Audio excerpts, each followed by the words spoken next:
God, Shalom, Shalom, Israel, Shalom to the Torah tribes of Yasha, giving the course all honor, glory, and praise unto Yahweh, Bashimama, Shakwam, Malak, Yahweh Shah. That's all praises, honor, and glorification unto the Most High God, Yahweh, in the name of His own begotten Son, Yahweh Shah. It's brother Yasha Allah coming back, y'all, yet another video through the Spirit and power of Yahweh, Bashimama, Shakwam, Malak, Yahweh Shah. All right, so I'm gonna get straight into this, right? It's going into basically not being negligent on the Most High, right, in any matter that we're in, because let's go to the book of real quick. Let's go to the book of Sirach. Especially when you're you might be feeling down, you might be at a low state. We just got to be patient, because let's go to Sirach chapter 38. Because right now I'm sick, to the spirit. So that just that stirred up my spirit to make a video about, sicknesses and stuff like that, according to the scriptures. All right, so let's go to Sirach chapter 38 and verse 9. This is what the Lord says about sicknesses. All right. Well, really, Sirach chapter 38, starting at really verse 1 on down. But, actually, I'm going to just start at verse 1, right? Sirach chapter 38, verse 1. Honor a physician with the honor due unto him for the uses which he may have of him, for the Lord hath created him. So the Lord said to honor a physician. And the physician is what? A doctor, right? But the Lord said, honor the doctor, honor the physician, right? With the honor due unto him. Remember, it takes a lot of time, intelligence, wit, understanding to become a doctor, especially in this world that we live in right now. In order for to be a doctor, you got to know your stuff. You got to go to, college or, universities and, go to medical school. Right, you got to pass all these medical exams and all and whatnot. So it actually does take a long time to become a doctor or a physician. And so honor is actually due onto that doctor, right, because of his hard work. And also for the uses which he may have need of him, because everybody needs a doctor every once in a while, right?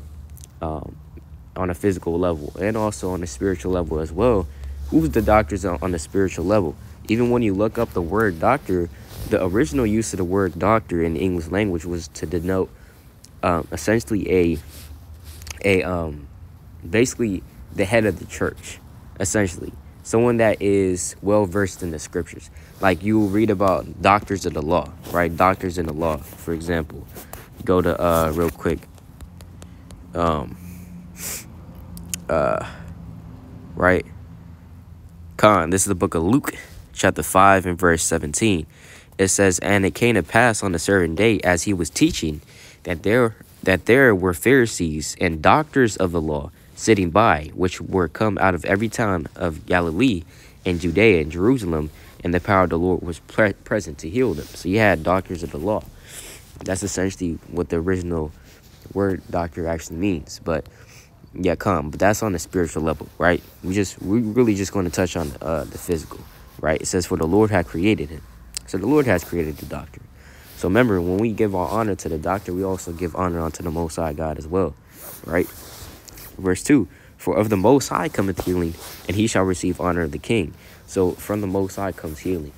Our healing doesn't come from this damn medicine that you took, right? Yes, it may come from that on the physical level, but what about the spiritual level? Remember, sometimes you can take all the medicine you want. If the Lord doesn't want you to recover, you're not going to recover. That's a fact.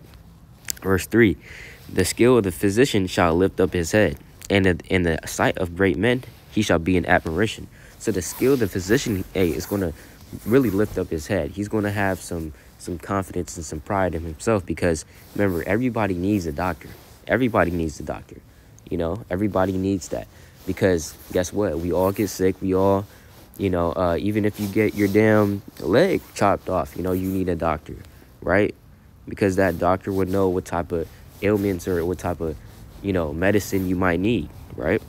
And in the sight of great men, he shall be an admiration. It doesn't matter if you're a poor man, all the way up to a rich king sitting upon a throne. You need a doctor. So even great men would have physicians and doctors in great admiration, right? Verse 4, the Lord have created medicines out of the earth, and he that is wise will not abhor them. So that's also a key thing. So the Lord made medicines out of the earth. Now, Esau, he makes medicines out of the damn laboratory. That's why when you go to the damn pharmacy, when you look up the etymology of the word pharmacy, right? And you can look this up for yourself. But literally, the etymology of the word pharmacy goes back to a Greek word, right? It goes back to a Greek word, I believe, pharmakos or something like that, which basically means witchcraft, right? Now Esau, he would make medicines, but really it's like in a damn laboratory with damn 24 letters you can't even pronounce and stuff like that. The Lord created medicines out of the earth, right? And he that is wise will not abhor them. So the Lord did create medicines out of the earth. For example, you do have, and brothers would, you can actually eat, for example, weed, for medicinal purposes, kind of put it in a tea style, stuff like that. But we wouldn't recommend, like, eating it to get high. The Lord said medicines, not to get damn high and intoxicated and stuff like that. And yeah, you can't smoke either, right? The Lord said he created medicine. So, smoking is only going to be a detriment to your health, right? Verse 5, was not the water made sweet with wood, that the virtue thereof might be known? And he hath given men skill, that he might be honored in his marvelous works. Right? So the Lord, he gave man skill, man. Right? He gave that skill to that doctor to heal you, right?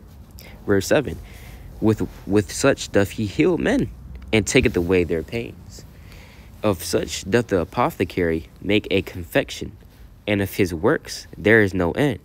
And from him is peace over all the earth. So the apothecary is someone that makes up these the potions and the medicine and stuff like that. That's what the apothecary, that's his job. Your modern day apothecaries will basically be your pharmacists, right? Your pharmacist would be the modern day apothecaries, all right, for the lack of better terms. So and who are the pharmacists? When you go to the pharmacy inside of like a Walmart or Walgreens or certain store, you would have that certain section of the store with these doctors inside of it selling these damn drugs. Now sometimes these drugs can be used for your betterment, but we also do know, we're going into it right now, but the Most High, out of the Most High comes healing. And what I like to do is I try to make that my last resort, because sometimes these medicines actually do, they literally do wonders. You know what I'm saying? They do magic on the left hand side, really. You'll be sick one hour, and then the next hour you perfectly fine. But a lot of these medicines will have side effects to it. If you look that up, also, they'll have a lot of side effects. So, Esau with his cunning, witchcraft and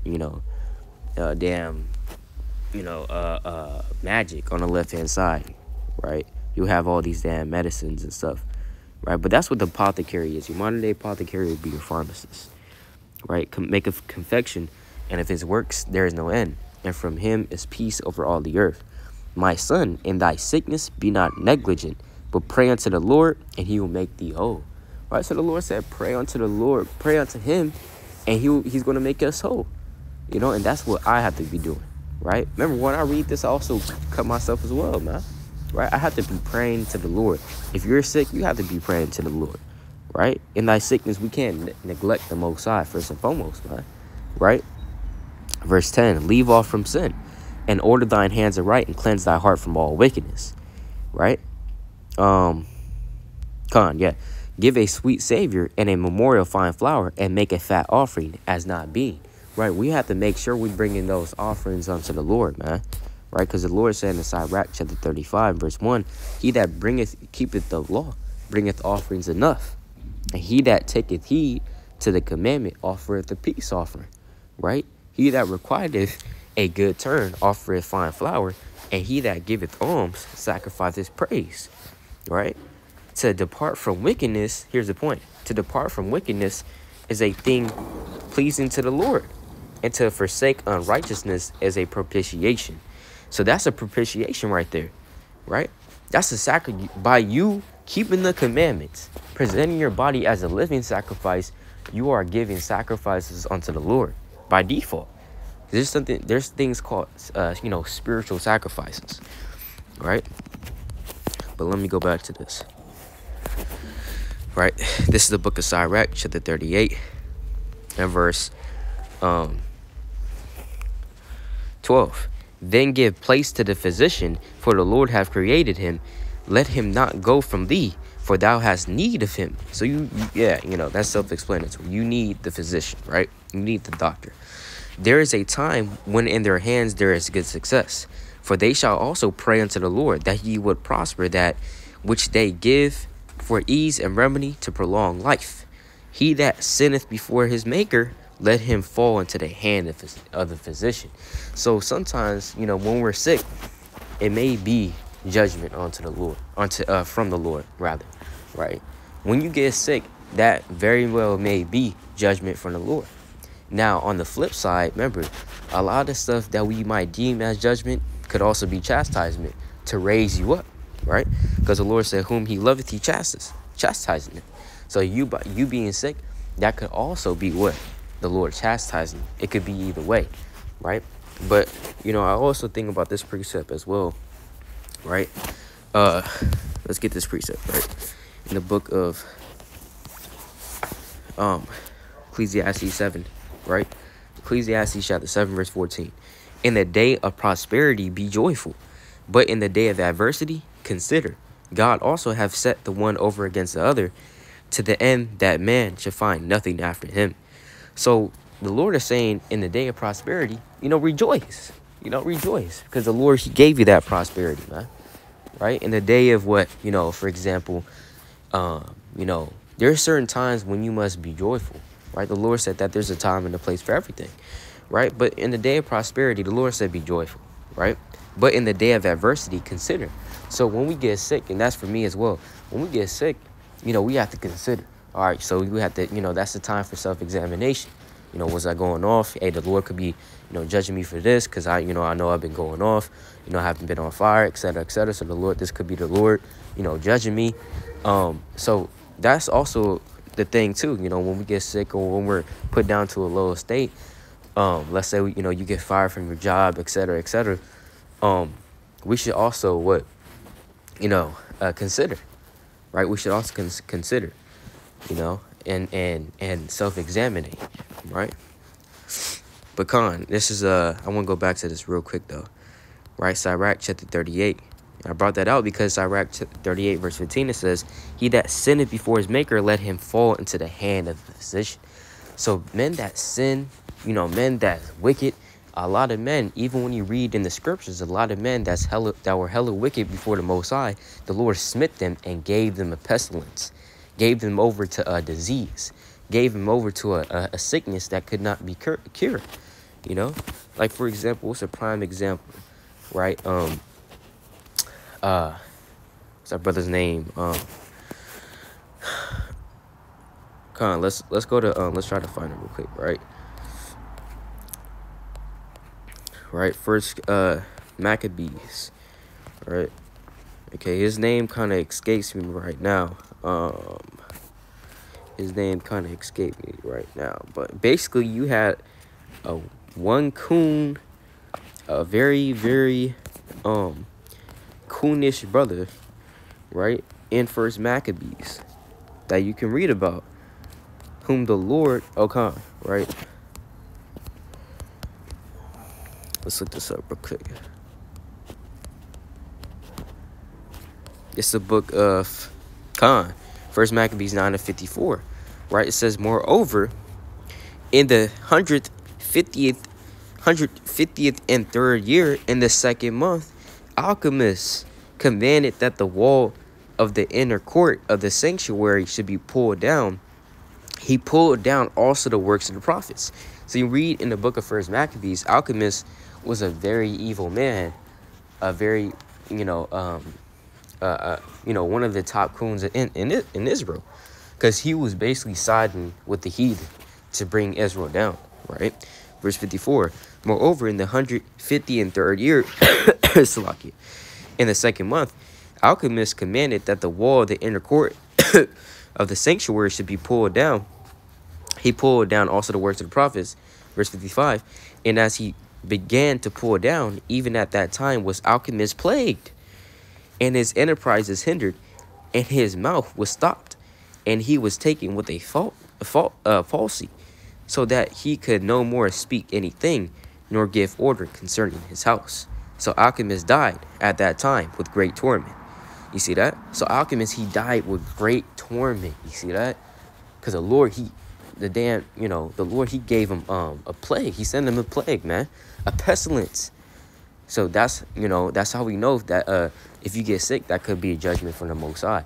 Of course, the Lord, he judged this man according to his evil works, right? And that sickness was so dire that he died because of it. Even King Antiochus Epiphanes IV, when he was on his deathbed, the Lord also smote him with a plague, and he finally realized that that's actually a good account, right? Let's get that real quick.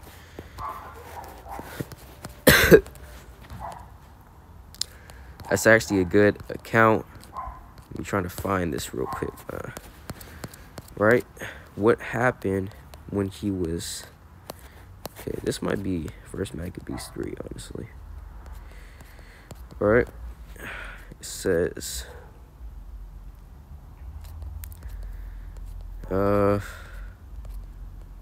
might just put it in, honestly. All right, this is the book of 1 Maccabees. All right. Okay. I'll put it in.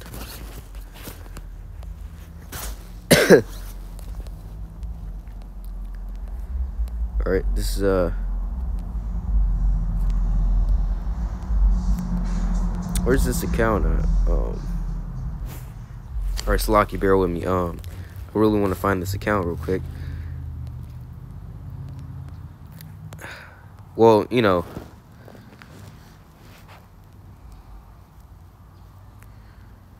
Alright. Well, so, really, when you read 1 Maccabees, and about King Antiochus Epiphanes, when he was on his deathbed, when the Lord smote him with the plague, he understood at that time, because he was self-examining. He said, why am I feeling this pain? Why am I going through this tribulation? Why am I going through this? I was the best that I was. I was the best king. You know what I'm saying? I was the top king, right? And when he was saying that, he understood, right? That what basically he was self-examining, and he knew his error. He knew his fault, right? At his deathbed, he understood his fault. It's because he came against Jerusalem, came against God's chosen people, man, right? But so yeah, that's really what I wanted to get at. Sickness, it could be chastisement. It could also be judgment from the Lord, right? Depending also upon how dire that sickness is, right? And it could just be, just the common cold or the common flu, or fever that gets into people, But also we understand that also some of the sicknesses is what? Demons and spirits, right? So that's why the Lord said you got to pray unto him to get those spirits off you. But all praise to Yahweh, Bashar, Lord willing, this is edifying. Believe Yasha Allah. Shalom.